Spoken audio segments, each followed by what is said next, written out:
faith. Faith and fear have nothing to do with themselves, with each other. They're oppositions. They're opposing. They're the plus and the negative on the battery. And you push away, you put a magnet on the magnet. You try to put them together, it don't work. You know, it pushes away. Faith and fear do not work together. Faith and fear work the same way. Exactly the same way.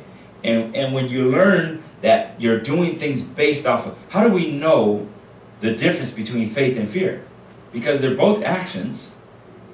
And we know this, that when you come to a place in your life that you're trusting the Lord for things, you're believing God for things. You look at your bank account and it says, $4.23.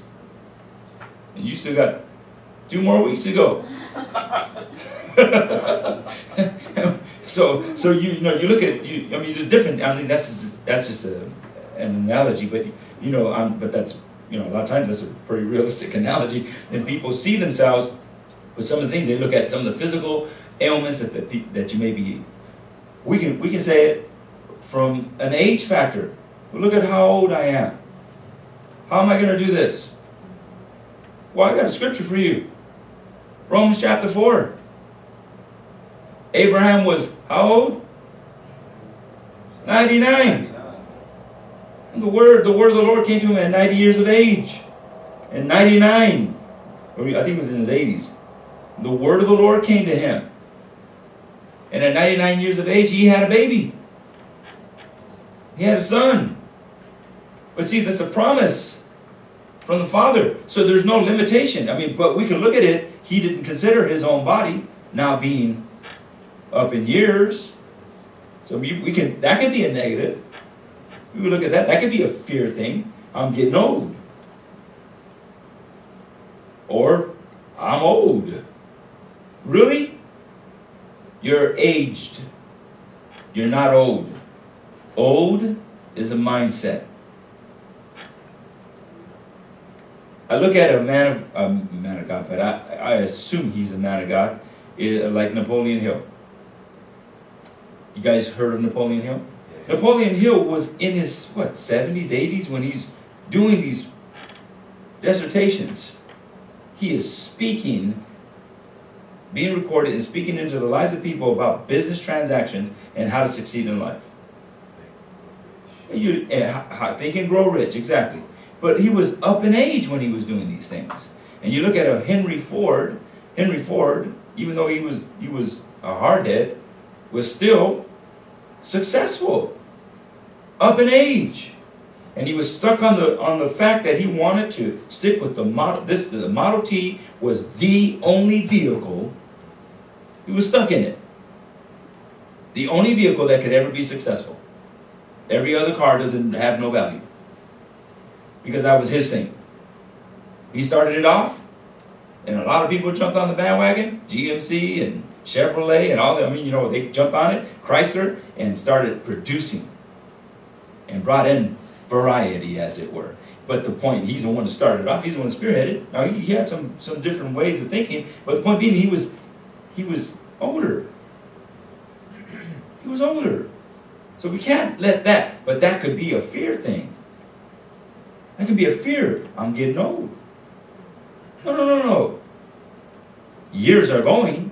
Your body may be aging, but your mindset, can you win?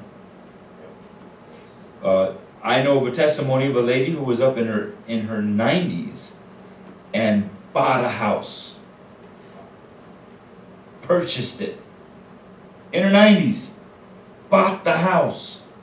Is there a limitation with God? And no, there is not.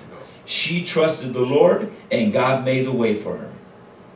Because you always ask the question, okay, well, how did she, what was the in-between stuff? Because there had to be some in-between. Did it take her 90 years to get the house? Well, I don't know. All I know is she has it. Because that's what she was believing for. So, point being is that fear is going to be directly opposing what you do in life. It's going to want to paralyze you and stop you from progressing forward. So fear limits our motivation. It limits our persuasion. It limits our abilities.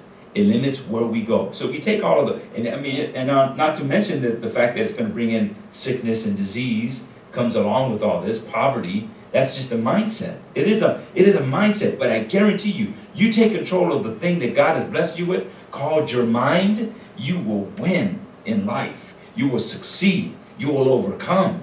You'll walk in the blessing that God has blessed you with. Praise the Lord. Okay, now, Proverbs 29:18 says this: where there is no vision, the people perish. That's the original King James. The New King James says, where there is no revelation, the people perish. Right? Isn't that right?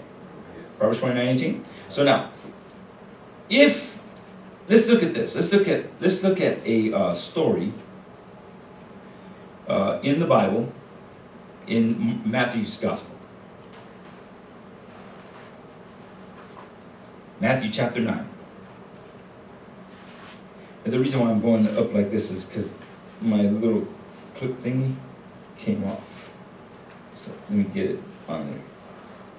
I got it now. I just kept trying to do it. I got it. All right. All right, Matthew chapter 9, verse 20 says, and behold, a woman which was diseased with an issue of blood 12 years. Now that's a long time. That's a long time. 12 years. A 12-year issue. A 12-year battle. How long was Job's battle? A little less than a year. But for him, probably felt like a lifetime. With everything. I'm telling you, his wife, everything taken from him. His health, his finances, everything. The Lord restored it. Above and beyond, his latter end was greater than his beginning because he was faithful to God. Okay, so now, 12 years now, 12-year battle. It says that a woman which was diseased with an issue of blood 12 years came behind him and touched the hem of his garment. For she said, look at this. See what it says there? She said what? Within herself. You see that? Yes. She what? Said within herself. Do you ever find yourself speaking to yourself? So, I mean, then you're bipolar or something. You're psychologically challenged. Yes, you answer yourself. Man, I answer myself too. No, God is my answer. Okay, all right. But you understand, you're talking to yourself. You talk to yourself because you know you're getting your mind positioned. You're getting your mind positioned. You're getting your physical body to do some action. And that's what she was doing. She was positioning herself, right? But think about it. She had an issue for 12 years. Could she have been discouraged? During that whole time, 12 years, I don't know how often this blood flow was, but it was for a period of 12 years that she had this issue. That's a pretty major problem, right? So it could be discouraging. Man, God, it's taking you, man. How long am I going to deal with this? And I know I've heard it. I heard it from Christians. You know, I mean, I've heard Christians say, well, you know, the Lord can, you know, I don't want him to. I want him to take me. I want him to take me right now. I'm tired of this. I want to leave here. I'm tired of dealing with this body. Let me go, Lord. You know, and that's, you know, I understand it. I don't agree with it, but I understand it. That's a mindset. And think about it. If you're an older person, like when you guys, well, everybody, all of us in here are young. But then you guys, people who have seen some years, and they're dealing with physical challenges, the discouragement can set in. And this is where faith comes into play. This is where the benefits of the kingdom come into play. Okay, so he says, and touched, you see, and behold, a woman which was diseased with an issue of blood, 12 years, came behind him and touched the hem of his garment, for she said within herself, and there, now she's talking what? She's talking what her passion is, what her desire is. If I may but touch his garment, I shall be what? I shall be what? She'll be whole. Because what was her passion? To be whole. To be whole, right? But Jesus turned him about, and when he saw her, he said, daughter, be of good comfort. Thy faith has made thee whole. Now let me ask you this. Can faith be seen? Let's think of it from this perspective. Is faith a word? It is a word, right? Faith is a word. Is faith a principle? Yes. Yes, it is. Are principles seen? Yes. Because they're seen in what? In action.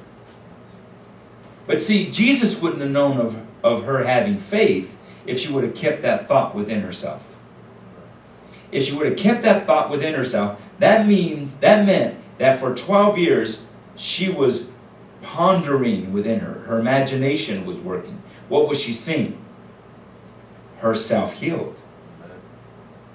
Then the Word came. Who's the Word? Jesus. The Word comes. She hears of this Jesus. And she hears of this Jesus walking about and doing these miracles. She hears that Word. That Word comes into her soul and begins to fester and generate this faith within her. That imagination begins to work. So you got, what my point is that you got to use your imagination to create an increase in your faith action. This is what she did. The result was she went to him and touched the hem of his garment. If I may but touch the hem of his garment, I shall be what? Made whole. Right? And Jesus says to her, turns about.